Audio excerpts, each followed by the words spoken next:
I'd like to see a graph of lengths of films. I'm sure this is pretty easy. So I guess if you're at home and this also interests you, I'm sure you can just look up trend of movie lengths, over the last 50 years or so. Sure. They must be trending up. Seems that like is to say, longer. Yeah.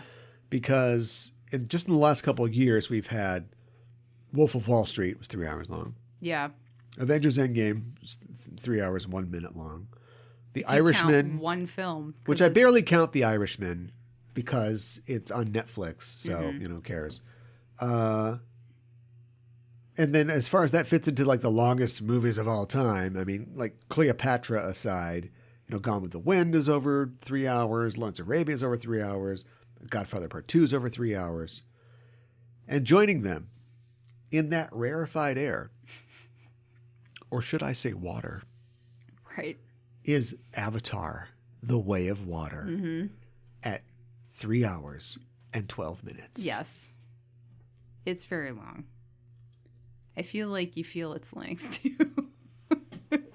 The first one was 2 hours and 41 minutes.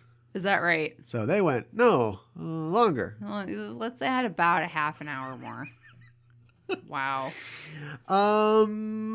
that a good idea? Well, it happened. And certainly there were no shortage of screenings of the film. When I went to my AMC, or maybe it was AMC, you don't know where I saw it, right, app to buy tickets, there were conservatively 27 different showings of the film. Easily. In 3D, HD, HFR, high frame rate, yeah, right, 2D, Dolby, AMC Plus, Supreme. That's Avatar with sour cream, of course. Of course. And lettuce and tomatoes. And so, you can see this movie. They're making that possible for you if you want to do that. It's called Avatar, The Way of Water. This show is called the Just Enough Trope Podcast. I'm your host, Caliban, joined as always by my co-host. Hi, I'm Mikan Hana. And we're here to talk about the big one, the big wave. Kahuna? No, the big kahuna. There's a big wave. The big kahuna's the big wave. Yeah, there you go. What does kahuna mean? I don't actually know, but yeah, the phrase "a big kahuna" is something I've definitely heard. So it is before. kahuna, first of all, so we know that. It's not big. The big kahuna, that's that no, Zack I Snyder. Said kahuna. I said kahuna. I heard big kahuna. No. Apparently, it does mean a very large wave, so I was always right. I was always right. Oh, all right. Well, there you go. Never doubt myself. The first movie came out in 2009, 13 years ago. 13 years later, we've got a sequel. We're here to talk about it today. Yeah. I don't think there's anything else we should even bother to talk about. Okay. Is there, or is there? Should we? I don't know. Like, we've got, of course, all of our news is on Twitch now. If you go to twitch.tv/JustEnoughTrope, every 6 p.m. Central on Sunday nights, we talk about the news of the nerds. Some great stories this week. Some stories that go specifically to the heart of the kind of things that we talk about. Can you imagine Henry Cavill in an Avatar film? You get this big, jacked cat man. He'd be super jacked. Actual size. Yeah, right. They didn't have to use any computer trickery. Right. No, this species of cat man has no neck. And he's like hot, but he's like, also he might stab my cat. I'm not sure. Yeah, right. But that's part of the edge. It's part of the attractiveness. Oh, my goodness. Some news about Henry Cavill, some news about DC and what is going on at Warner Brothers and, that kind of stuff. So check that out on Twitch. And, of course, you can watch it live every 6 p.m. Sunday night at twitch.tv/JustEnoughTrope. Before we start talking about Avatar, The Way of Water, which, I don't know, the way of water. There's no way to make that sound good. No. They must have really fought him. Yeah, probably. But at this point, the fact that this exists... Well, first of all, the fact that this exists is because Avatar made $300 billion. No, I'm sorry. That would be really great, wouldn't it? It made $3 billion. But that's a lot. It is a lot.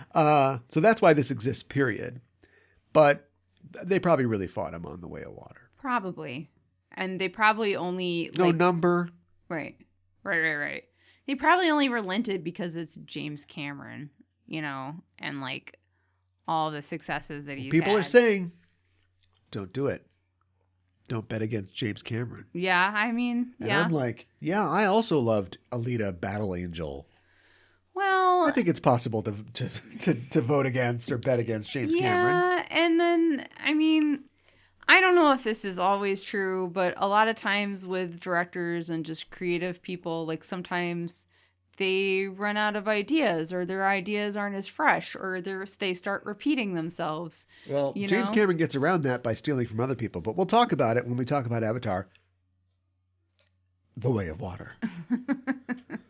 But there's just no way to make that interesting. I'm doing my goddamn best. No. But instead, first, we're going to give you a mini review of a show, a new show that's out right now. It's a Showtime show, and it is about, I don't know, think people remember this? Or is this sort of like a, I always wonder about like things that I've lived through, or I guess kind of lived through, and people seeing them and being like, oh, wow, was it? Did you know that's so interesting? Yeah. That's just going right. to, that's not going to stop anytime soon. No, it's not. For us. No. Until we stop. Right. Moving. And breathing. But what this one is about George Jones and Tammy Wynette. Yes. Their torrid partnership, both on and off stage, Mm-hmm. and their musical careers in the world of Nashville and country music. It's a show called George and Tammy. Yes. And we saw the first 2 episodes. Yes. Which incidentally, we could have watched them for not free, but they're available for free. Yeah.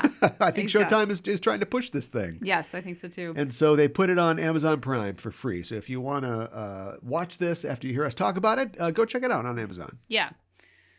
I mean, it, obviously it fictionalizes it a little bit, but a lot of it is based on real events, of course. And it's Based on a book. Oh, based on a book. See, Yep. I didn't know that. A Okay. memoir. Okay. Spoilers for the show, I guess. Georgette Jones, the couple's child, Yeah, right. wrote a memoir called The Three of Us, Growing Up with Tammy and George. Okay, right. So, Tammy had 3 kids from a previous relationship who weren't George's, and then Georgette was their kid together. So it starts out. I'm going to do my best to not go really long-winded on this, but... Don't go any kind of wind. Oh, Just okay. Tell us who they are.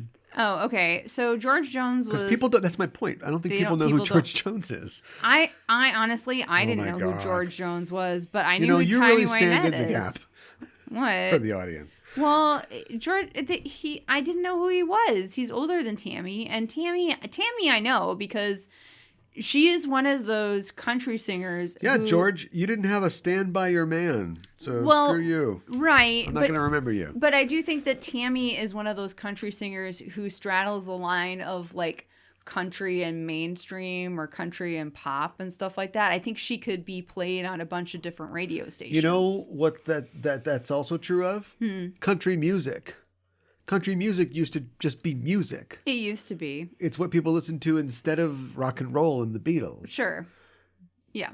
And so now country music is just on that one weird channel in the middle of the dial that you just kind of skip over because all the songs sound like rap songs. Only it's a guy talking about Applebee's or something. I don't Country know. music is really lost right now. But this is I would even term this maybe the end of the golden age of country. Yeah. Yeah. And like George Jones was a really when we see this story start, he's a really established musician and very well known, very famous. And Tammy is just kind of coming up. So she's had a couple of singles that were hits, but nobody really knows who she is yet. But George Jones, I mean, he was a really popular country artist, and yeah. So basically, she gets to be an opening act for him, and he, as the story goes, really falls for the way that she performs musically and the way she really feels the song emotionally. That's it. Yeah. That's what it is. Don't you think? I think that's what you write in a book. Well, also she's really pretty and I mean, very young. I mean, they perform well together, but That we're too. introduced to him, crawling out of a menage a trois. Yeah. In a smoky hotel room morning. Mm-hmm. Yeah. Really drunk, hungover. So, yeah, this is a regular thing for him, I think. And his marriage is falling apart, that sort of thing. So, and she's married when she first meets him. But Dawn is like, while a very, I think, talented songwriter, there's not a whole lot else going on. Don doesn't have any family left alive still, does he? Probably not. I can't imagine that they would let him be portrayed this way. So anyway, it's George and Tammy. They met at the Grand Ole Opry, and things went from there. Mm-hmm. And it's about George trying to maintain his career and his sanity as he is in this business that he both loves and hates. And it's about Tammy wanting to be a star and realizing what you get. Yeah. George was a childhood hero of hers. Yes. It's a real Katie Holmes, Tom Cruise situation. It is, actually. That's a good point. And the show does not make a big deal out of how weird it really is. But although she's a lot, I don't want to say a lot older, but let's just say she's not as young as Katie Holmes was in that same situation. Right. Yeah. Those are all the important parts, I think. Yeah. And so the first 2 episodes are them basically coming together, performing together, and deciding to go forward together as a couple. Yes. I am a George Jones fan. Okay. More or less. Mm-hmm. I'm probably more of a Conway Twitty fan. Sure. No, I'm a Merle Haggard fan. Okay. For sure. I don't even know who that is, so. And I like that old country. Mm-hmm. You don't hear it so much. No, you don't. But the actors, and I forgot to look this up, so I don't know if this is true or not. I don't know if they're writing or performing their own stuff or not. I'm also a Townes Van Zandt guy for sure. Okay. I thought you said that Jessica Chastain clearly is. Yes. I'm trying to get around saying I don't think she's a good singer. Okay, fair. I don't think she's a bad singer, but I don't think she sounds like Tammy Wynette.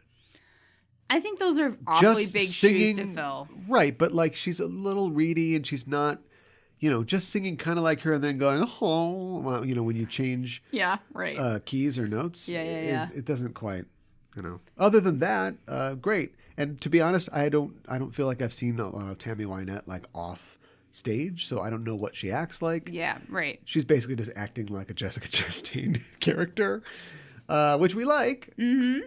But then again, you've got Michael Shannon, who's kind of doing the same thing. Doing the same thing, yeah, exactly. Are they both thinking it's TV? Thank God it's TV. But it's Showtime, meaning, right? Specifically, I'm here. I'm a personality. People on TV are on TV because they're them. Mm-hmm. People want to see Charlie Sheen every week for 10 years for some reason. And so all he has to do is just come in and go, Charlie Sheen, right? Yeah. But if you're in a movie, you got to be, I've got a prosthetic nose and I'm somebody else. But it's like prestige TV. That should still mean something, still shouldn't TV. It? I think it's still TV. What'd you think about the show? I liked it so far. I think it's interesting. I think it could really go somewhere. We talked about the James Brown biopic last week. Yeah, it's not as bad as that. No. Just comparing that, it's like, well, maybe it has some beats of Walk Hard in it, but it's not like as ridiculously comparative as the James Brown film. But again, I'm sorry. Do you feel like I do, them consciously avoiding those? Maybe it's just like, maybe it's also just like consciously going, boy, I feel like this has been done a lot where a character's like, ever since I was a kid, I was playing a little guitar or whatever. It has. And so you can be avoiding that without literally saying to yourself, oh, we can't do this. That was in that movie. Right. Look, I know it's insane to think that people care what happened in Walk Hard when, quote unquote, nobody saw Walk Hard. But I think people who made biopics know about Walk Hard. I feel like they do too. So anyway, they get around all that by just, cutting right to essentially their first meeting. Yeah, and so you don't see like what they were like as little kids. I don't know. Maybe we'll do flashbacks. Hopefully not. It's not like Jim and Tammy or the Eyes of Tammy Faye. No, it's not. She's only going to play musical women named Tammy from now on. That's right. And we tried to think of a third one and we couldn't. No. Tiffany. That's not Tammy though. And that she's probably too old to play Tiffany. Anyways, I do think that maybe part of it too is because it's not a film and it's a TV show, they have more time to tell the story, so they don't have to do like the same like tired bits over and over again. Like they can stretch it out a little bit and like let it breathe. Yeah, but they do the bit where it's like, oh boy, he really wants to be with me, but I don't know if he's the right man for me. I know. It seems like he's got a lot of problems, and I should really be standing by him. Standing by your man. Yeah, I know. That was a little much. That was like the one part that was like, okay, all right. But I haven't read the book. I don't know if Georgette goes through, by their big hits or something like that, or has a whole chapter about how she specifically said, because the thing that they put on Tammy, and it's kind of like her only character trait right now, is that she sings what she feels. Yes. Maybe other singers are just doing a thing. Maybe George at this point in his career feels like he's just going through although he's drinking a lot of White Lightning, I can tell you that. Yeah. But she, feels these things. She's singing for real. And she even like when she's practicing, before the thing, she kind of takes the band aside and she's like, I know that you guys are all session musicians, but don't just do it, do it for real. Feel it. Let's feel this. And she sings that, I can't remember now, that really pretty song about, waiting for somebody to show up or something. I can't remember what it's called now. Something about her dog and a truck and a job. It was really great, and I really enjoyed that part. And you know who I felt bad for that we saw was Dawn's oldest daughter, who was her backup singer, because when she leaves Dawn, that girl is out of a job. Yeah. I feel bad for her. Well, but anyways, now she can back up Dawn. That would be horrible. Yeah. But yeah, I think I really liked it overall. I do have to say though, this is a thought. This is not a hot take, but I think that the creative, artistic intro to a series is dead. I mean, it's just a lot of close-ups on things. We're pressing records. We're doing all this stuff. Yeah. Can you tell that's what it is? And you just see that over and over again. And it's like you fed a machine like what close-up images it should have, and it's like AI art. But that's the thing. Topical. Yeah. Is it like AI art? Let's not pick into that too much. All right. Yeah, maybe it is. But I mean, computer, make me a Showtime show intro. Well, I mean, it just How do you do AI art? I want to do it right now. Yeah, I was thinking about like, Mad Men, the intro to Mad Men, like that was simplistic, but it really told a story and gave you an idea about what the show you were going to watch was all about. It wasn't just close-ups on objects, How long does it take for this thing to do? Create. I don't know. Not that long, I don't think. Scroll down for wait times. Yeah. Uh-oh. What do you mean scroll down for? What are you talking about? I think that there is okay, so that lack of creativity, or at least not following through on it, is a problem in the series, I think. Mm-hmm. I think that the art design and set deck is good. Yeah. It's better than good. Yeah. Costumes are great. Yeah, they're not faking the funk as far as that goes. Mm-mm. And I'm not really an expert on this kind of stuff, and I was probably a little baby, not old enough to remember what it really looked like. But I feel like I've seen enough period shows now that you can tell when it's kind of like, all right, come on, you just got that at a thrift store. But yeah, like the show looks great, and there are I can't remember the name of the director. He directed the 2 episodes that we saw. There are some very interesting sort of camera, some shot choices and some camera setups. Mm-hmm. And I think they could do a good job of sort of capturing the feel of some stuff, the emotions of some of the music. That being said, the footage, the concert footage, is not good. Oh, I know what you're talking about. They're doing I'll this let you thing where, say. and I know that when you've got actors who are probably singing, but maybe not singing all of it, and aren't singing over and over again, you get a close and you get a wide, and then you get reactions, right? Right. And so they've got this thing where this is the 1960s. They're on the Grand Ole Opry stage or just a local armory or something like that. It's just them in a spot. Right. Right. And so from far away, it looks fine. But then they go in close and they're doing this thing where it's probably LED. It's probably not, a period spot. And they're either turning the brightness down or turning the light down and turning the exposure up. And so they look good, but they look like kind of underwater. I've been on stage in a spotlight enough to know that that's not what you look like in the glare of a spotlight. Most of the time you look really warm in a spotlight. Well, you look bright. You do look bright. Yeah. But and maybe it's to be able to get the background as well. So that's not like washed out, but it's off-putting. And then they'll kind of cut randomly to audience members who are like, yeah, it's great. But there's no intention. They're not really doing anything. It's just, we got, 90 seconds of audience pan, and then we just intercut it for like these reverses. Well, and it's like, whose daughter is that? And I guess I don't know what I want them to do, but I don't want them to throw distractingly to some lady I don't know that isn't a character. That's not going to be important. Before they go back to right. our very good looking and talented stars. Right. If it's about them, make it about them. That's fine. Right. And just back to your point about the lighting, like they are on a proscenium stage. They are at a theater. Why mess with LED lights? Why not just have I don't know if it's LED. I just felt like it had a quality weird. That yes. It is sort of underlit. Yeah, so don't do that. You're not going to get Dewey Cox. No, get somebody for like this those sort of undersea lighting. Right, get somebody for those concert shots. They don't need to get anybody. They got who they got, and that was it's clearly an artistic choice. All right, I don't it's weird though. Yeah. Music's good. Oh, and also music's good. Also, I don't think George tortured rock star Tammy, lady who's wants it so bad she can taste it, but has mouths to feed, and and is a principled person. No twists there so far, and then surrounded by sycophants, hangers-on,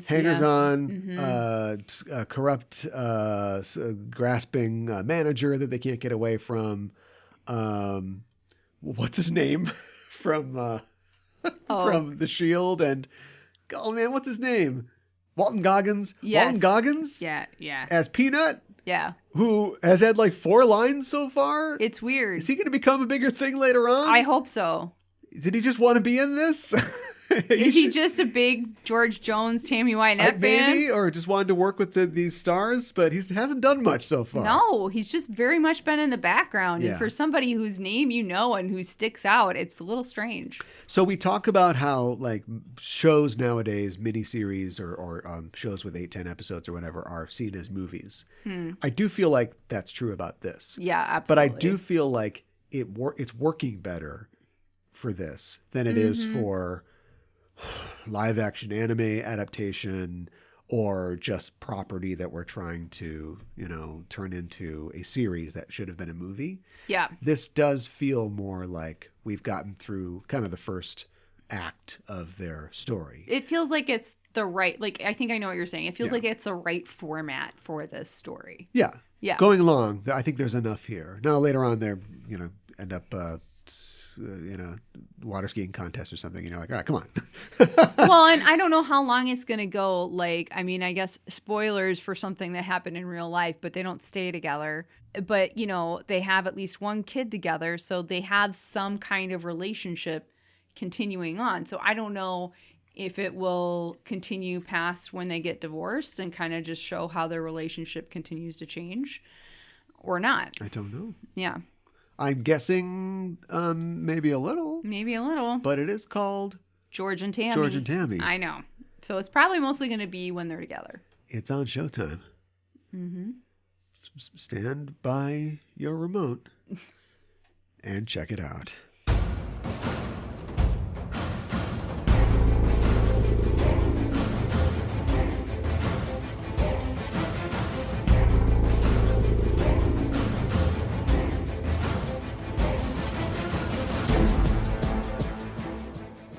The year is 2009. Iron Man is an Iron Man. Mm-hmm. But there's nothing else really going on. Because Thor, not great. Mm-hmm. Right. And the entire Marvel universe is just a gleam on Kevin Feige's scalp. Mm-hmm. And in comes Mr. Entertainment himself, James Cameron. I've got a great idea. Shut up. Everybody shut up. I'm sure he probably says. Probably. Does he smoke cigars? Probably not anymore. I don't know. I've he's never had to seen health him. it up. You can't smoke a cigar in a submarine, so he's right out as far as that goes. Yeah. Maybe he vapes. And he's like, I got an idea for you. It's the next Titanic. It's called Avatar. And they're like, oh, I love that cartoon. Let me finish. You can't trademark Avatar. Mm-hmm. So therefore, this is called Avatar. Yeah, right. It's about blue cats. I know. Big blue cats. Big blue cats. And Dances with Wolves. But otherwise... Pretty much. and Fern Gully. But otherwise... Yeah. Boy, you can't keep getting away with it. I know. He was inspired to create this world. Yes. And a story that resonated with audiences to the tune of 3 billion smackaroos. Mm-hmm. Obviously, there'd be a sequel. Not obviously. It would take 13 years to make. Which is just, wow. And here we are. Yeah. Avatar. The Way of Water. It still doesn't do anything for me. No. What happens in Avatar? The Way of Water. Well, you know what it reminds me of? It, like in Japan, there's like the way of something, or it kind of sounds like a Taoism or Buddhist saying or something like that. So maybe because they're like peaceful, connected to nature sort of thing. But no, it doesn't sound good as a title. Yeah, I agree sounds with like you. pop psycho or pop spirituality. Yeah. No, absolutely. That's absolutely. My problem is that it sounds like that. I don't think that's very. Yeah. That's nothing to aspire to. I know. But I know. when you've got an entire, and I'm sure in his head or in a big, spiral bound notebook, he's got all you got to get the names of all the cats, and he's probably got it all in there. I'm sure he's has a all Bible in for on this. this. Yeah. Yeah. Mm-hmm. But then come up with more than The Way of Water. Yeah. Do better, Mr. Cameron. Well, just do more, because you spent. How much did this thing had to cost? $300 million easy. Oh, right? at least. And it took how many years to put it together? 13. Yeah, exactly. So that's a lot. How long does he think he's going to live? Because I feel like he's had a couple projects that required a lot of technical wizardry. Yeah. And he always says, well, we weren't ready for that. So he always wanted to do a Titanic, but literally like bathoscapic science and also CGI wasn't where it needed to be. And so it wasn't until 1995 that we would get to poison a crew in Mexico with LSD in the clam chowder or whatever it was. Look it up. And then he brought us Titanic. And then it was like, oh, so I got this, blue cat movie, but now I want to have him in water. Yeah. Because cats love water. Right. But the water technology is not there. So I'll just go do nothing for 13 years? It's a weird choice. Or did you work on the film nonstop for 13 years? I guess I'll put up a Battle Angel Alita movie that won't do very well. Well, there was that. But I will give my okay to a couple Terminator sequels, which will probably give me the money to make my new cat movie. Probably. And here we are. Yeah. Avatar, The Way of Water. The Way of Water. What happened to the film? I'm going to try to do this as quickly as possible. It is a 3-hour plus it's blue movie. cats. You don't need to do too much. So, of course, we are back following Jake Sully and his now wife, Neytiri. Yes. And we learn at the very beginning they now have 4 children, 2 boys and 2 girls. And one of the themes of this movie is that Ohana means family. So family is everything. Family is very important, and the Sullys always stick together. themes you have heard from lots of other movies, including Guardians of the Galaxy. Wait, probably Ohana both. does mean family. I know. In Hawaiian. I know. Do they not? That's in Stitch. Lilo and Stitch. Oh, okay. They don't say that in the movie? They say it in Lilo and Stitch. But not in Avatar. No. Okay, all right. Hey, look. That you could have got. That's like 2 truths and a lie. You could have got me right there. They say so much crap in this movie. I can't keep track of all of it. I know, but like Stitch says that because then he's like part of their family and stuff like that. All right. Well, if you told me then that the Na'vi just speak Hawaiian, I would have believed you. Probably believe me. I know. So that's Aloha, Jake Sully. Yeah, right. Yeah. That's a big part of the film, and they're very happy, and they're just living their lives on Pandora, having a great time for many years. When we killed all those sky people. Right. Great time. We sent them home. No big whoop. Sent them packing. Yeah, and then and thanks to our orbital defense platforms, they can never come back. Oh no, wait, they're back. Yeah, right. So Quaritch. How do you say his Quaritch. Quaritch. It's like Quidditch, but it's Quaritch. Quaritch. Okay. He was the colonel that was killed in the last film, but now he has an avatar. Which they don't hold your hand with that. No. And I hate to speak for you, but as somebody who saw the last movie in 2009, yeah. I think they didn't, it took a little bit for you to put together, oh, he's supposed to be the guy with the coffee cup from before. They didn't and it wasn't until he finds, this isn't a spoiler, spoilers for the first act of the movie. You don't want to know anything, then, we'll give you our recommendations in a second. It wasn't until like he finds like they revisit the finale of the first movie, and I'm like, that's his body. I know. You're like, oh, okay. Yeah, right. Yeah. And he looked at the recording of the whole thing. Yeah, hey, they're watching Avatar. Yeah, right. It's like, okay. Yeah. But this is like one of the other big things is him and his team of military people who all are avatars now are coming to specifically find Jake Sully and kill him because he is the leader of the Na'vi resistance.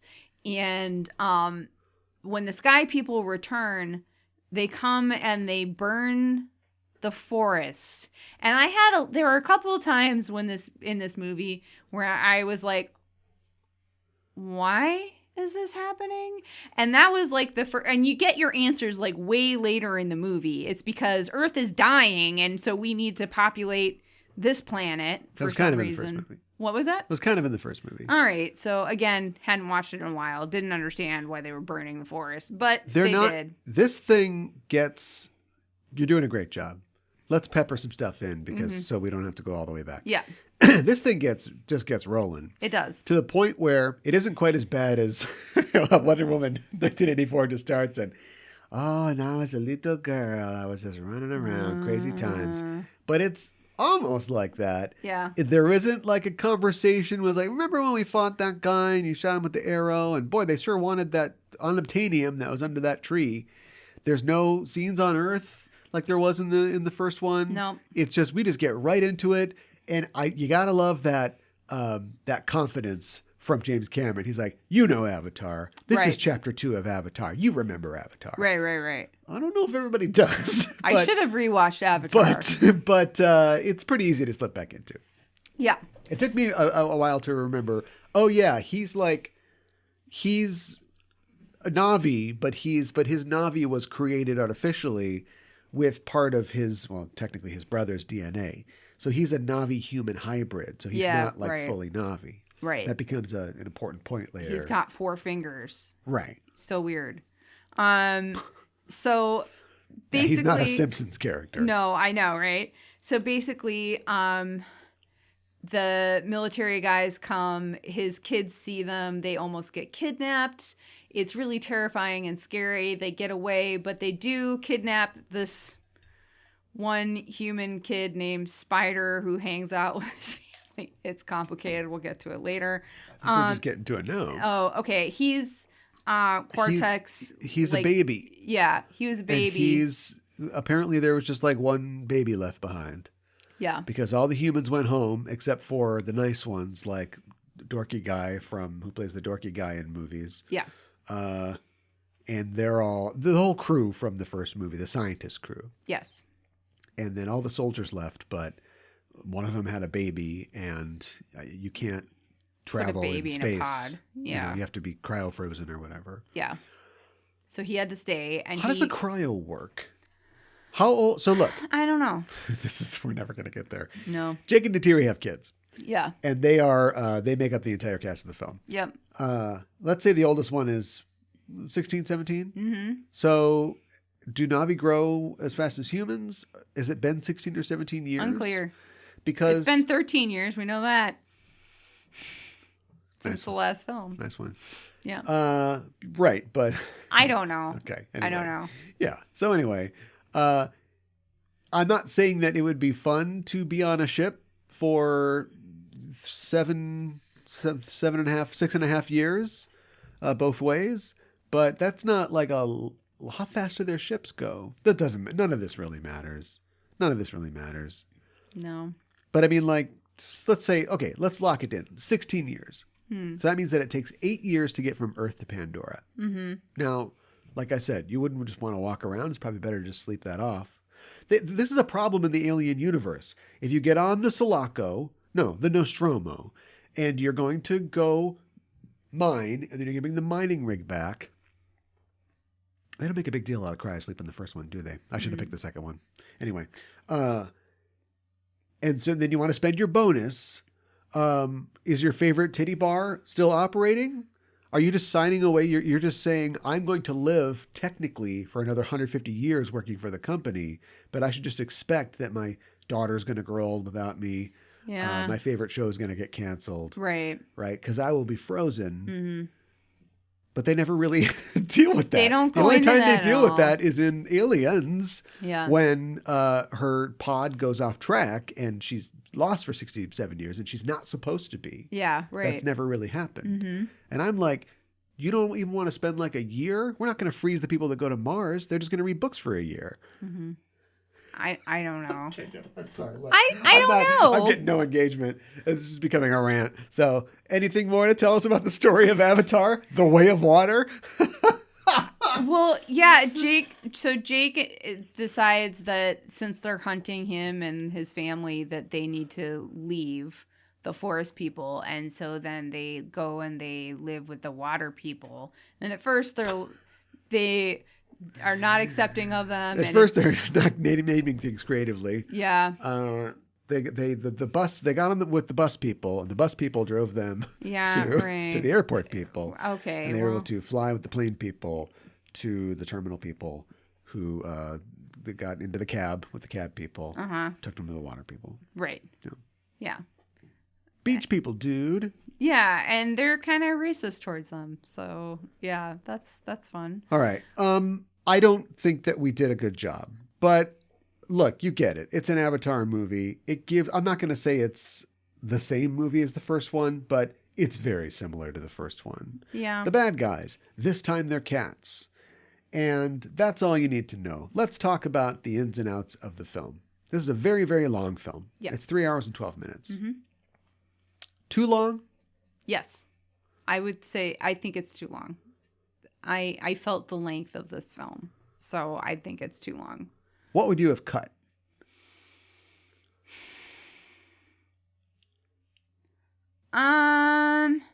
Maybe the beginning part. Let's just get to the guy like attacking them. I don't think that James Cameron believes in medias res. Yeah. And I need to give him props for that. Right. Because way too much stuff nowadays starts with, we're never getting out of this 72 hours earlier. Well, I don't want that, but yeah. Right. But he is an epic storyteller. So instead of, they're just floating on a door. I bet you wonder how we got here. Yeah, right. He doesn't do that. No. So we have to see every single thing. And I think this could have benefited from faster montage. You get it. I got kids now. Yes. Oh no, bad guys. Right. Something else that really stretches the length out too is the bad guys are almost protagonists. They are characters as much as anything else. Mm-hmm. This is not a situation where Ripley's our girl and a couple of the Space Marines seem like they're going to stick around because their names are in the credits. and there's a lot of color, blue, to the characters, but we're kind of moving along at a clip. We're essentially following two narratives here, and the bad guys have their own kind of coming of age, test of strengths, the same way that like Jake Sully did, to the point where you're like, are we going to follow these guys? Are these guys going to flip and become good guys? Like, where are we going with this? Right, exactly. Yeah. We won't spoil whether they do. Yeah. It's long. Let's talk about the graphics. Great graphics. Well, I think that's one of the things you really have to praise the film for, right? Is like, it is gorgeous. Like, this is where they spent all the time. This is where most of the money went. The water animation is amazing. Someday, probably right now, or definitely when it comes out on DVD or Blu-ray, there'll be a whole featurette about what's real and what's not. But you can't tell. No. And I kept looking and seeing, I had to stop after a while, looking at scenes and going, is that real water or is that fake water? Right. There's no way to tell. No. Just no way to tell. And just like the way that like the light filtered through it and everything, because a lot of times it was underwater. Yep.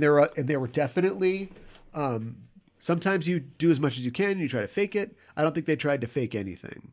You know, sometimes maybe they'd have a character talk from off screen.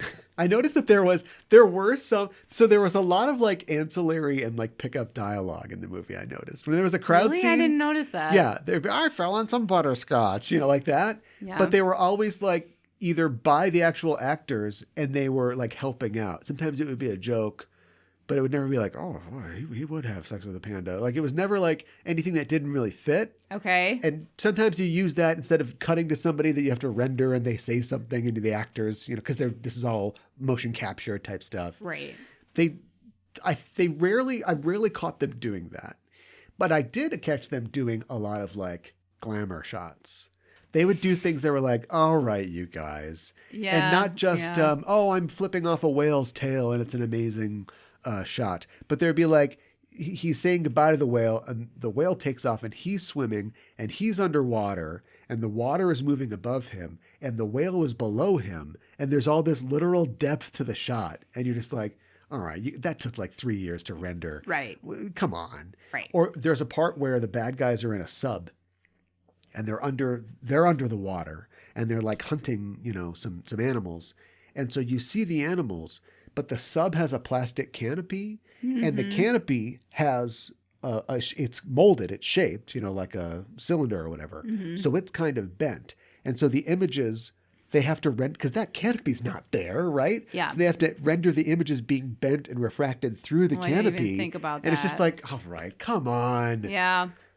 Well, no wonder it took 13 years to make.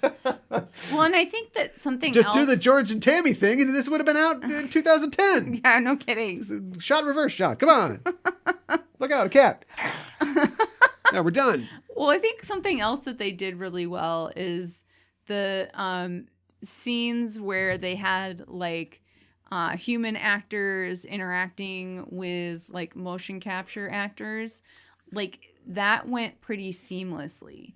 And I don't feel like it was really weird or awkward or like the animation really stuck out. Yeah. So I think that went really well too. I think you get away with something too, and this is true of the first movie too, I think, which is that there's a difference between like real and like detailed. It's not really the right word. Yeah, I think verisimilitude. Yeah, right. Because none of it's real. It's all colors and things True. that don't exist, and it's like a cartoon. Mm-hmm. But it's so consistently done with such a sense of detail, and like you said, blending the live action and the digital elements, that eventually your brain just starts accepting it. Yeah. And you just have avatar vision. Right. So there's a part where there's like this big hovercraft, like ground effect vehicle, and we see like the humans inside of it, and they're all actors. They're all there. Mm-hmm. Practical. Yeah. But behind them through the windows is Pandora. There's probably machinery and some things, or an 8-foot tall cat guy's looking over their shoulder. And you just get to the point where you just go, it all gets sucked up and you're just like, oh, I accept all of this. Even though what I'm looking at is just ridiculous. And it's probably 47 different composite layers of shots and effects. Let's talk about too, like the designs of like the machinery and like I guess the Crab robots. yeah, right? Which, by the way, What? goes in the shell. Oh, Are you you're ghost right. in the shelling? Yes. Do they Why walk doesn't he make sideways? the Ghost in the Shell Yeah, movie? I don't know. Or just pay for it? Because he was busy doing and funding this. Yeah, and he will be. I know. Forever. You know, a sidebar, it makes me kind of mad because he's such a no matter what you think about like his output in the last couple of years, he's such a talented director. So it makes me kind of mad that his focus and direction is all on this. Are good directors, do they direct a lot of movies or do they direct movies that are good? Nailed it. That's a fantastic question. I think that they direct Because he has movies that are directed good. he has directed 9 features. Hmm. And that includes Piranha 2: The Spawning. 9 features. Now he has produced a ton of stuff. Yeah. And he's also written and overseen, or at least been part of the the design team for all those effects. He went off and made a bunch of documentaries, and so he's always. And then he also develops this technology, and I'm sure makes money Right. licensing his camera and effects technology. So he is, a one-stop shop. But he's directed 9 movies. That's really weird to think about. Yeah. Okay. Yeah, I think that that's probably true then. As a point of comparison, Steven Spielberg has directed more movies. It's hard to count them all as you scroll through. Yeah. And Let's say coming up on 30 movies. Oh, that does not surprise me. Yeah. Yeah. Okay. I mean, yeah, I thought the crab robots were cool. I thought that the see-through subs were neat. Come on, melt that butter. I mean, see you. I think that Cameron though, like, I guess in Aliens, a lot of the tech he didn't design except for maybe the cage thing that she's like, fights the alien in which they have something similar I haven't watched in it behind the this. scenes in a while. I know they invented that the big rail gun or the Gatling gun thing that they've got. Yeah. It just invented that because it's an armature for a Steadicam. And they just put like a prop gun on it. That's awesome. That big gun that they've got. That's awesome. So I mean, like, he's a nuts and bolts guy. Yeah, and I'm sure like he probably didn't necessarily actually do the artistic designs, but he signed off on them. Oh, he's an artist. Oh, is he? He designed the Predator's face. That's crazy to me. Okay, that's right. You did tell me that. Yeah, Stan Winston was on a inter-country flight, and for some Okay. reason James Cameron was there, and he's like, "What are you working on?" He's like, "Oh, try this." Yeah, but I think it's like the hover plane things. Was that probably was in the first movie too? But I don't think so. oh, okay. It was all like tanks and stuff in the They first were one. they were cool. They were cool looking. I also think that like the different types of environments that like the Na'vi lived in, like they had a slightly different look, even though they were kind of similar. And I feel like the forest Na'vi, which are main cast as forest Na'vi, and then the water Na'vi have a slightly different look about them.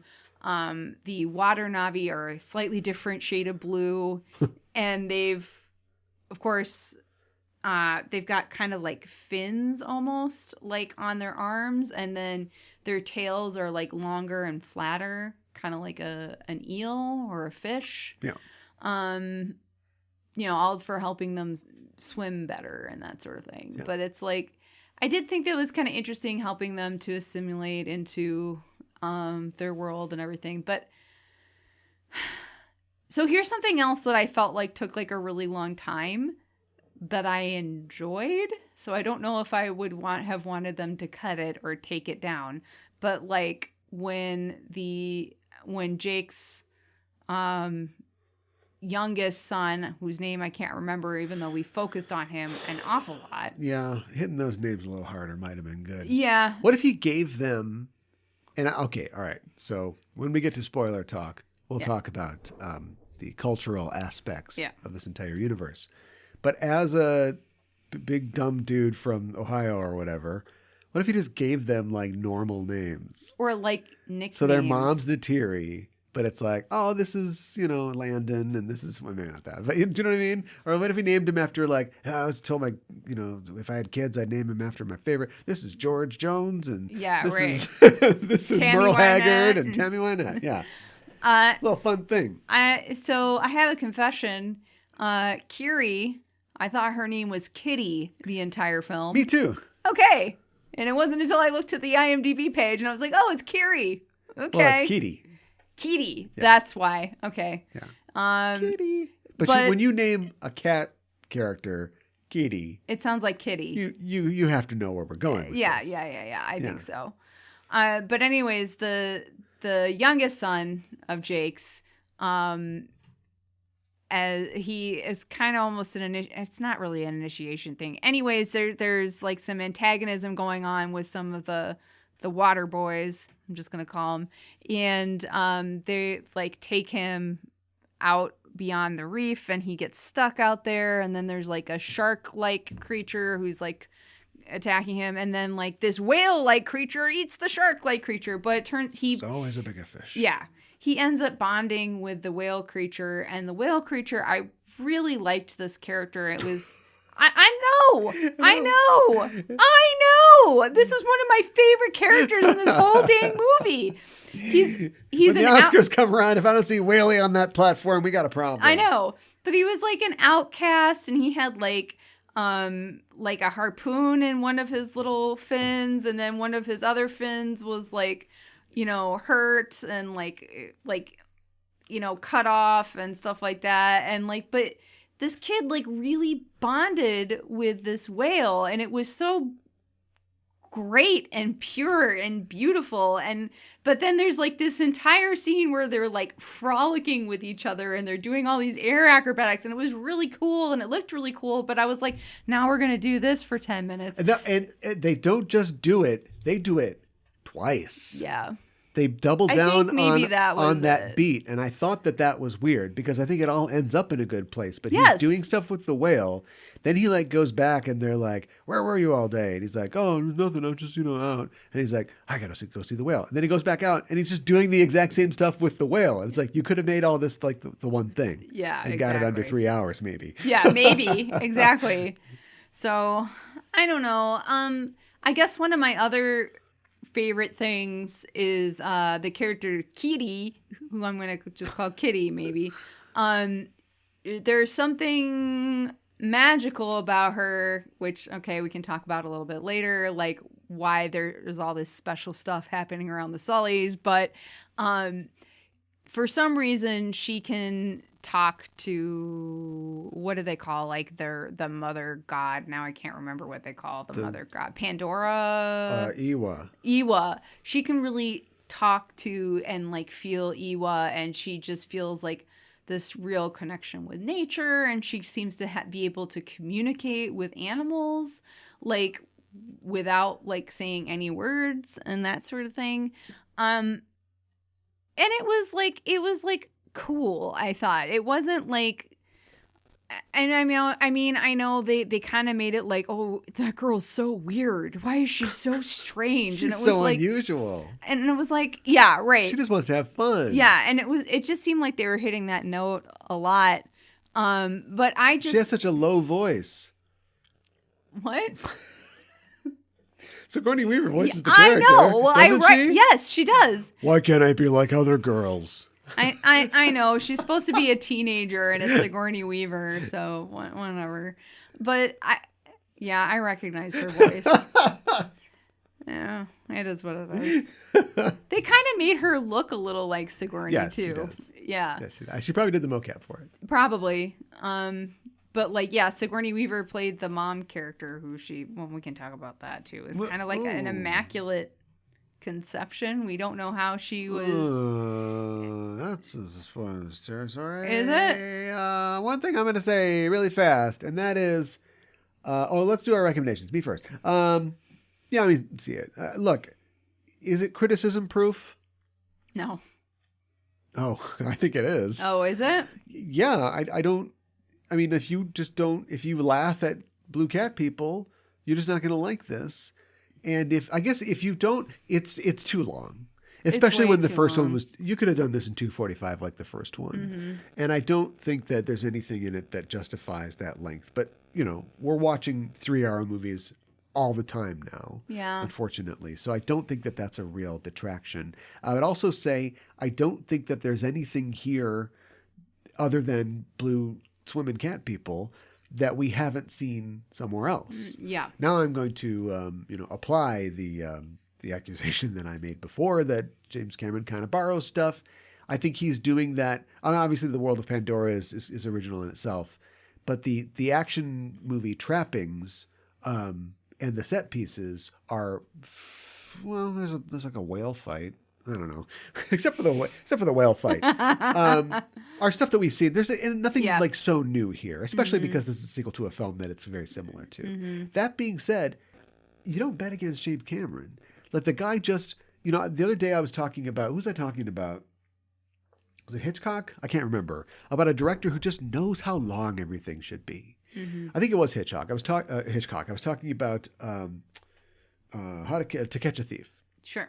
Which is a very slight story. Retired cat burglar. People think that there's a new burglar. They think that it's him. Grace Kelly wants to bang him. We got to figure this out. Right. Catch the real guy. Barely 80 minutes. I mean, it's longer than that, but there's not a lot of story there. But he just knows how long every beat should be. He knows how long it takes for this scene to be to this, and it just flows and just moves. And this has this in spades. And I was a little surprised that there was even less gun shooting stuff than I expected from a James Cameron movie. Yeah. It's almost more, and I think this is intentional, it's almost more of like an adventure film. Yeah, and I mean, I think it's like the Swiss Family Catmanson. Sure. Do you know what I mean? Yeah. Especially with the inclusion of all the young characters who aren't going to like go out and like, yay, you murdered somebody, kitty. Like they're just going to be there to also help out and do stuff. And get kidnapped. They do get kidnapped a lot. That's true. Yeah. Okay, maybe I'll complain about that. Yeah. You hit that a couple times. A couple times. But it's just like, I don't know. I haven't seen a movie like this in a while. It reminds me of like the old Disney movies. Yeah. Like Witch Mountain or something like that. Right, or Swiss Family Robinson. Like or Swiss Family Robinson, yeah. Where it's just, we've got something set up. There's going to be challenges. We're going to get through them. We're going to do stuff. And there isn't, you think that there's going to be a lot of like shooting or a lot of like cat wrestling or something. Right. Ever go down to downtown, see the cat wrestling? I can't say that I have, but maybe I should. But there isn't. The movie is, as the kids say, a vibe. And it is. And it keeps it going for the entire time. So I'd have to recommend it. I recommend it too. Highly recommend the visuals. I think that there's some really great. Don't close your eyes when you watch this. Yeah, no. I think that there are some really pretty good performances in this too. Not everybody, but I'll talk about that in spoilers. But I think that one of my biggest criticisms is that it doesn't feel like, besides family is important and Sully's stick together, there doesn't feel like there's a really strong story here. And I feel like there's a couple of really big story beats that happen, and there's like a lot of really important themes, but I feel like it just takes a really long time to get going, and I found myself a couple of times just being kind of bored. So, but overall I enjoyed it, and I would say go see it. If you don't mind being bored. If you don't mind being bored. Jeez. I would disagree. It's not boring. Okay, so let's talk about spoilers, and specifically about the fact that this is basically the same movie, only Jake Sully's like, what if we all had to assimilate into a new tribe? Right. And I have win kids them now. over and learn a bunch of skills. Right. Just like no kids in the first movie. Just like in the first movie. What if another race of people who I am not says, you're pretty good. You're one of the good ones. You're one of us now. It's like Avatar 2, The Way of Appropriation. Yeah, I know. Although in this case, it's cultural A-BRO-priation. Oh my God. I didn't like... Where would they learn bro? did they see their dad calling? The one thing I liked is that, and I think they could have played this up more, is that his kids are like not quite Na'vi. We never see Yes. any other Na'vi kids. That's so I guess we have true. nothing to compare to. But we get the sense that I think they're trying to send us that they are, alien, indigenous alien people who are raised by just a dude from Ohio or whatever. Yeah, right. So they say things, and they've said like butthole, that's their favorite swear word, probably because he's limited himself to saying something like butthole in front of the kids. Right. But like, where would they have gotten bro from? when the cat guys start calling each other bro, it's like, I know. What? or cuz. That's another Yeah, thing. one time there's a cuz, and I think that was an ad lib, and they just let it slip through from the actor. I guess. Yeah, it must have been. Yeah, cuz. It's like, well, it's not your cuz. Unless he's your bro. You said that. I mean, I don't really think that the scientists talk Good like work, that. bro, cuz.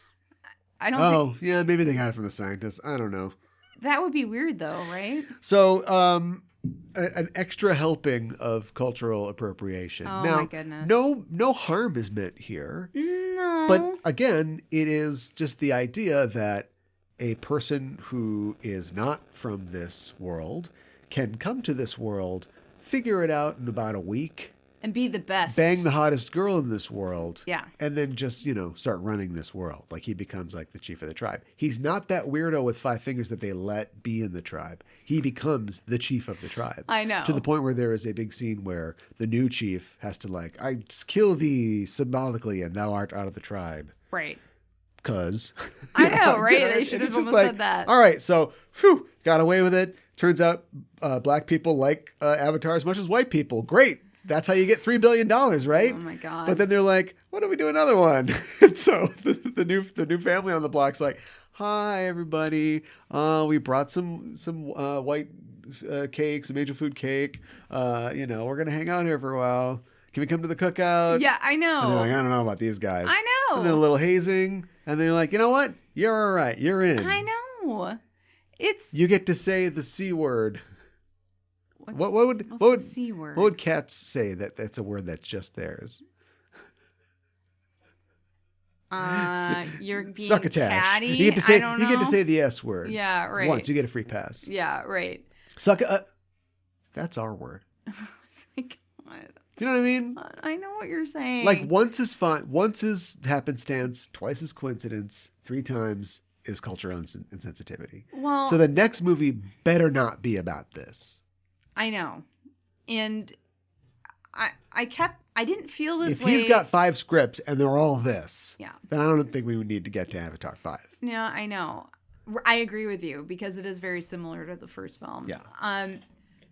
I didn't feel this way watching the first movie, but watching this movie, I kept thinking all the cultural appropriation, which you're talking about, like, is this racist? Like, it feels like. Well, what is racist? And we're not going to do Yeah, that. But I'm just I saying, know. yeah, they're hard. aliens. I get it. But Right. the parallels of the idea of, Right. don't we have a lot of problems with white people thinking they can go anywhere on Earth and now to space Yeah. and just go, Colonizing. hippity hip hop. I got it.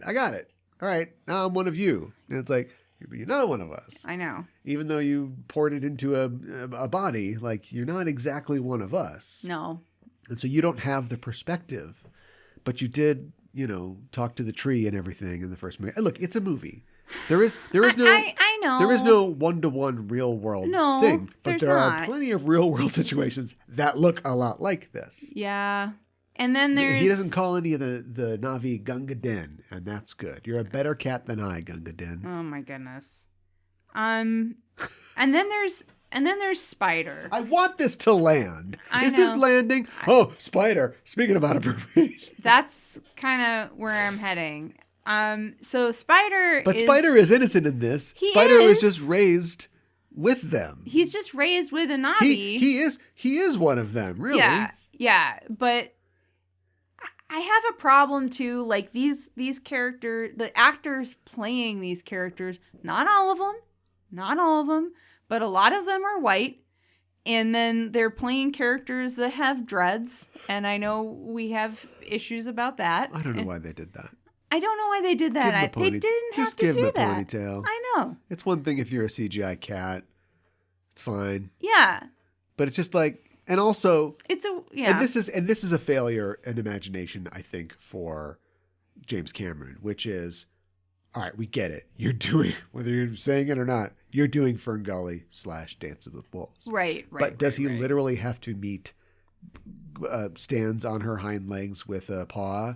Like it's, and they're wearing beads and they've got arrows and stuff like that. Like they are just like American Indians or like, I guess, or the Caribbean, Southern people American, in the Caribbean, Southern American or Indians, South American Indians. Yeah. They're just literally that. And then they've got like, dreadlocks, like you said. And it's just like, it's space. You can literally do whatever you want. Right. And I know he doesn't want to get too far from something that we can identify with, but you can do whatever you want. But then if you don't want people to go, okay. White people always think that they can just like go anywhere and just be the best. Tom Cruise, looking at you. Yeah, no kidding. But you look at something like Star Trek, where we have analogy. I'm not sure that's a good place to go, but I'm willing to hear it. Not always, but like a lot of times there are analogies. That is literally white people going places and telling people what to do. I suppose that's a good point. Franchise. I suppose that's a good point. I guess I was trying to talk more about the alien design and how it's most of the time, not all of the time, but most of the time it's not cultural appropriation. Like they do a lot of. You don't think so? You don't agree? I'm just trying to imagine. No, there are sometimes. What? Okay, so those sometimes. What is it? What is that horrible episode in TNG where they go to the planet and it's like Tasha Yar has to fight people, and it's one of the ones that they always pull up, and it's look, one of the worst episodes. All right, let's get Tasha Womack in here and ask her if she thinks that that's like proto Afrofuturism or not. Okay. Do you know what I mean? Yeah. What the problem with that is that it's Michael Westmore or whoever, big white guy going, who was that? Tice wasn't around then, was he? I don't know. I don't remember who it was. But it's a bunch of old white guys going, oh, no, it's fine. It's a planet that's black. It's fine. Also, they're like, oh, you are my woman in my tribe now. Hold my leopard skin really quick. It's like, all right, that's all we could think of? It was toxic masculinity, yeah. Okay. But let's not get our liberal talking points crossed over here. Okay. We're talking about cultural appropriation. Yes. We'll move on to toxic masculinity. Yeah, right. It's just a very narrow view. And then I think that something like Black Panther took the opposite track. It's not even opposite. Took the better track in that it is Black people consulting African history to create a fake African nation, but one that is, both futuristic and embracing its traditions, which in the case of the movie are just represented by a panoply of examples of, African styles and art and dress. Mm-hmm. And I think whereas they just went purple lame, leopard skin, we're good. Yeah. In Star Trek. Yeah, right. And I just, I don't know. I just think that we have these cat people designs. What can we do now? Slacks. Right? Style the hair differently. I don't know. Slacks. Yeah. Some culottes. Right. And, a nice little wraparound skirt. Yeah. I don't know. I guess you could change it. Why not? Sure. Jake Sully introduces them to stretch pants. Oh my gosh. And that is the undoing. And they never look back. It's just juicy on the butts all the time. Weird. All right. Boy, they really doubled down. Look, listen, Stephen Lang is my Darth Vader. I don't care. Yeah. He died in the first movie. It's a crazy future movie. We can do whatever we want. Right. So we're bringing this guy back. I know. Are you pacing yourself? Because if you really do consider this to be 5 movies, you can't have 5 major antagonists. At some point, yeah, I think they are. You got to repeat or have somebody return. But are we leading to anywhere with that? I think he's going to come back. Well, obviously he's coming back because they made the point to save his life. Yes. And to have a very tense situation that is not smoothed over at the end, where Neytiri grabs his kid and is like, I'll stab your kid. I don't care. I know. And then there isn't like a point where it's like, I'm so sorry. I just needed to you're right. She's just like, yeah, give me my kid. Son of a bitch. And then Spider goes back to the Sullys. Right. And then he doesn't tell them that he saved No, he doesn't. Gershmersh. His dad. Yeah. So, yeah, I mean, clearly we're setting something up, but I'm just saying, like, where are we going with this? Like Darth Vader, are we going to turn Gershmersh into a good guy? Possibly. I'm not 100% sure. Quaritch. Quaritch, yeah. I remembered because it's Quidditch, but it's Quaritch. Quaritch. But I have to say, the kid who played Spider, I was not a fan of his acting. I know he's young and he has time to improve. I couldn't recognize him under the dread wig, but yeah, I know. I don't recognize him. I don't know why they picked him. Could have been anybody. Yeah. Well, you know. It's fine. I don't know. It's okay. It's not actually in the movie all that much. No, but like his line readings, I was just like, it was one of those things, like a lot of times I found myself laughing and I wasn't supposed to laugh. Yeah. In his line readings. Like when they're in the science lab and Kitty is looking at her mom and she's like wondering about who her dad is. And they have that whole scene. And then he's like, oh, sometimes it's better not to know who your dad is. It's like, okay. All right. Yeah. So it was just kind of delivered a little heavy, I thought. But, and then you and I were talking about this, and I do think like it was done consistently, but I feel like every time that the cats like hissed at somebody, it just, I didn't believe them. Well, what I liked about the hiss. Yeah. Is that they went all the way with it. They did. They committed to it. Mm-hmm. And if this was a Marvel movie, and technically it is, although now it's like light show, it's 20th century. It's a Marvel Disney movie. For sure. Yeah. Yeah, it's a Disney movie. If this is a Marvel movie, you know, the Jermaine Clement character would have been like, oh, so your cat people? Oh, would you like I forgot my laser pointer, you know, Yes. and they would just make fun of everything. And like, nobody does that. I mean, he is there to kind of make jokes, but like nobody does that. Everybody takes it seriously. A pissed off 8-foot tall cat is something to be worried about. And when the little kid does it, the little human kid, it's supposed to be weird, but nobody is really lampshading it. Do you know what I mean? Like it does it straight. James Cameron doesn't do that. Yeah. Okay. Yeah. This is serious stuff. I know. Okay. I know. He wrote all this. He's got a 3-ring binder.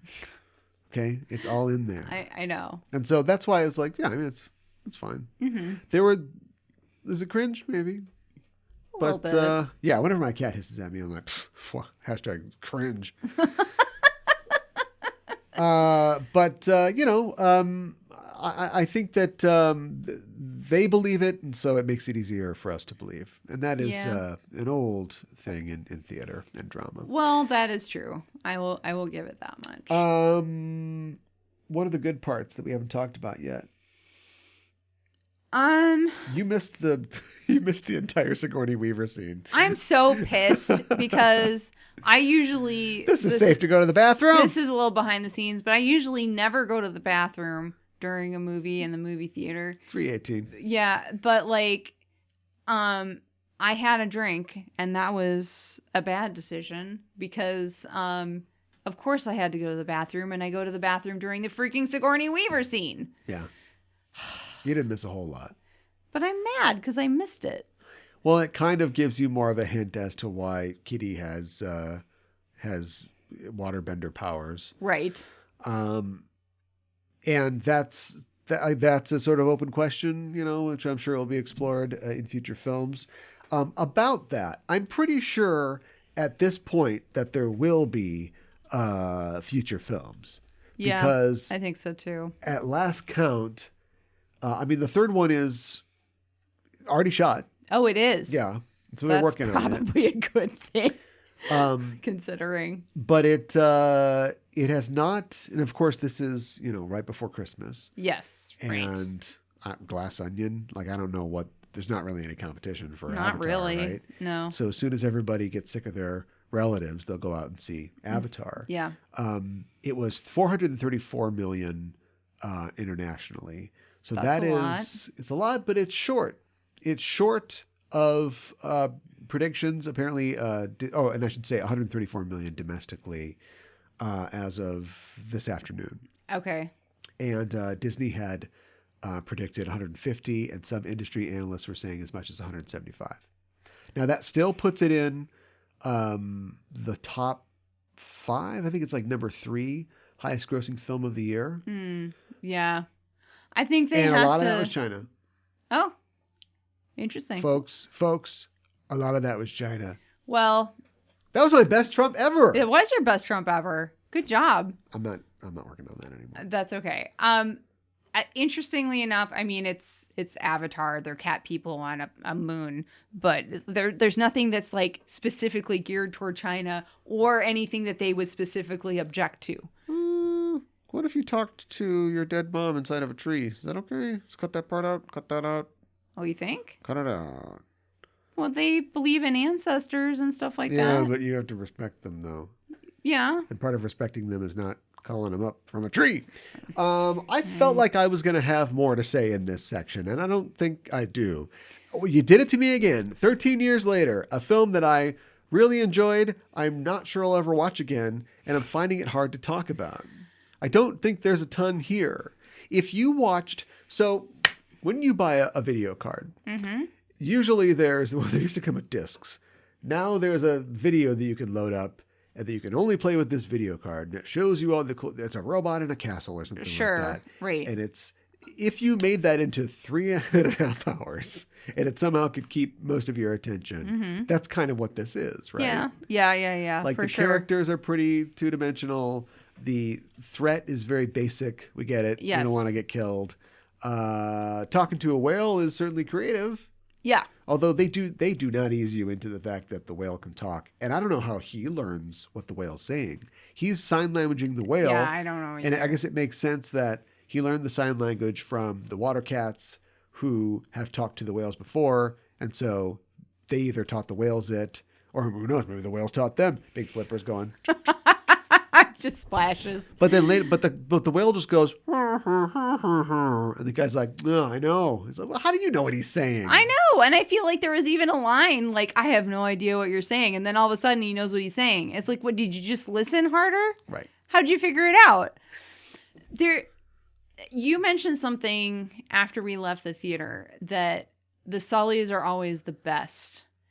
And they come in and they even the youngest son who's the screw up, he is the biggest screw up of everybody, don't you think? I didn't say that. Oh, well. Continue to make your point. But and I'll decide whether I said that. They're like Mary Sue's. It was kind of like what you were saying. I did not say that. You didn't say that? No.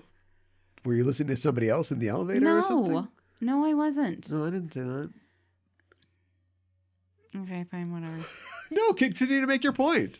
It can be your point now. I do think that the Sullys are kind of the best in a lot of ways. Like Jake comes in and he learns how to No. I made everything. The point. That was the cultural appropriation thing. Oh, okay. That was the Last Samurai Tom Cruise thing. Okay. Because it's like this guy has nothing. I mean, apparently he wasn't good enough of a soldier to not be paralyzed. No. Wow. But like, there's nothing. All that, in fact, it's okay. So I think that, look, Cameron's a smart guy, and I think that he knew what he was doing, and I think that he knew what he would be up against. And so remember, literally, the takeaway line of the first movie is, I see you. Yes. It is, I validate your existence. Yes. And I respect it.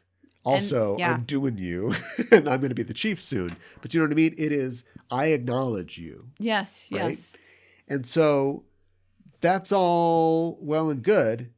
What's the takeaway line from this one?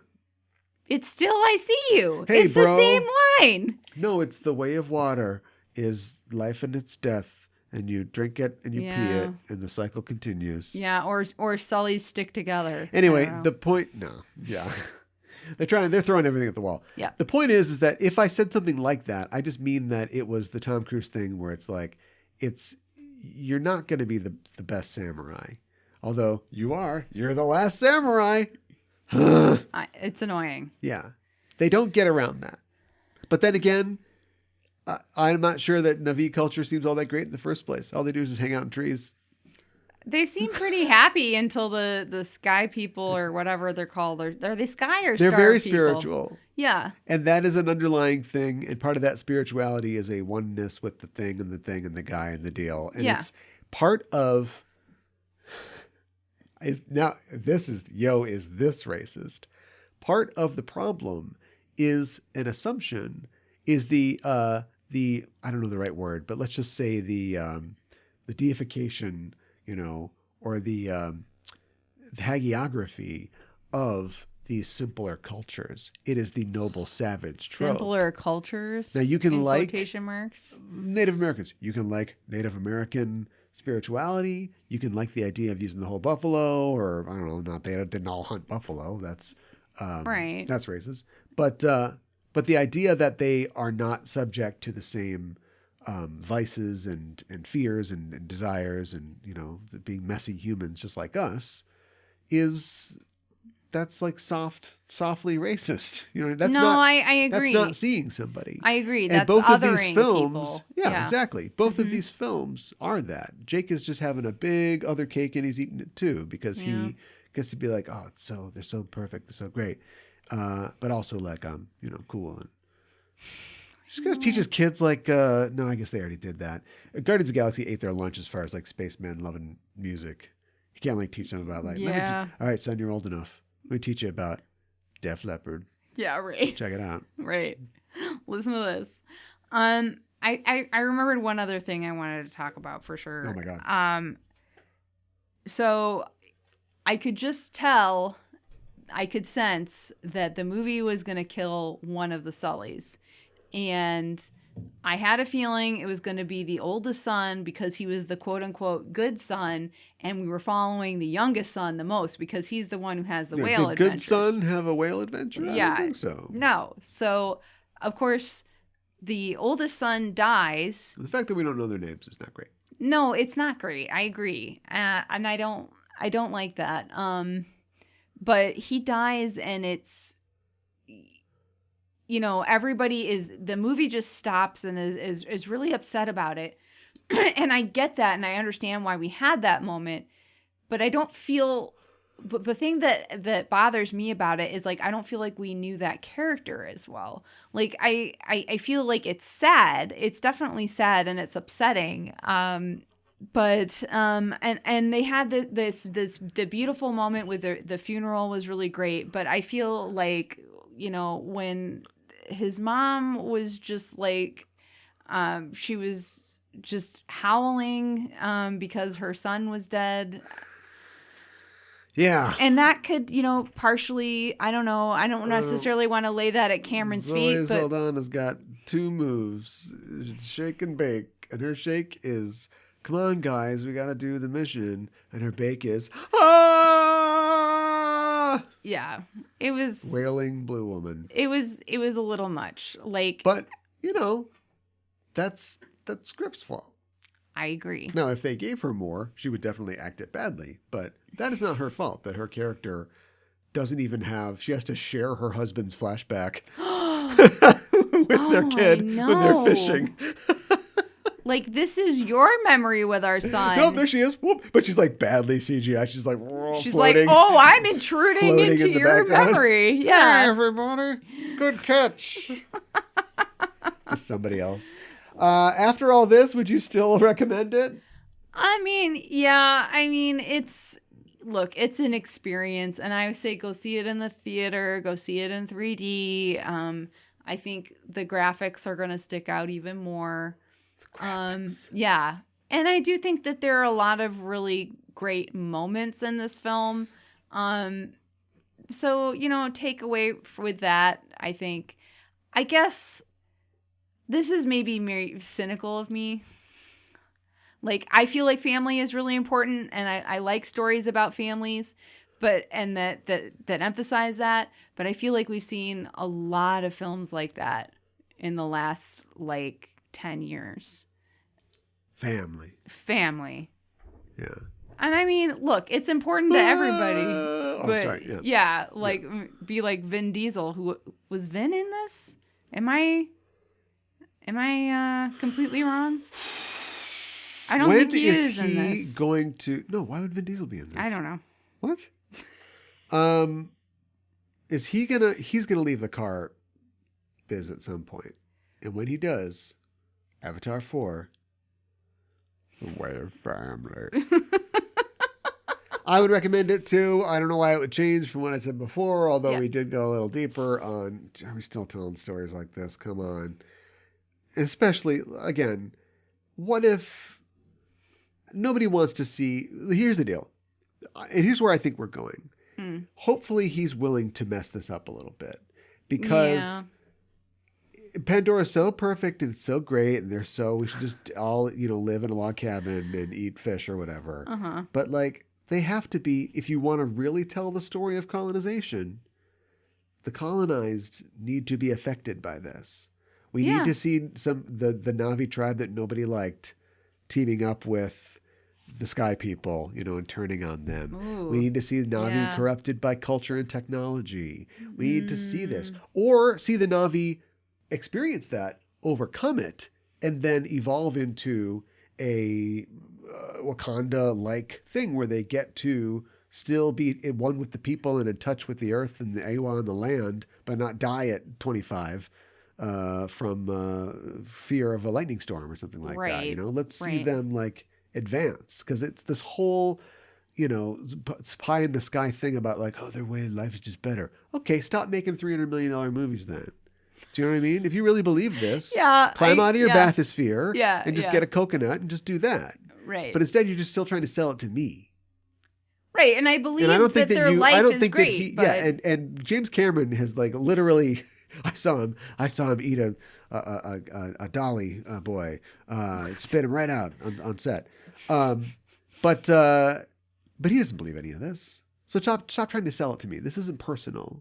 Other than you coming up with cat people, probably on a bet or something, and making it into a multi-billion-dollar franchise. Congratulations. Now tell a real story. Stop telling this Days of story over and over I again. agree. Give us a story with more stakes, and a beginning, middle, and end. They're cats. Yeah. They think they're people. Yeah.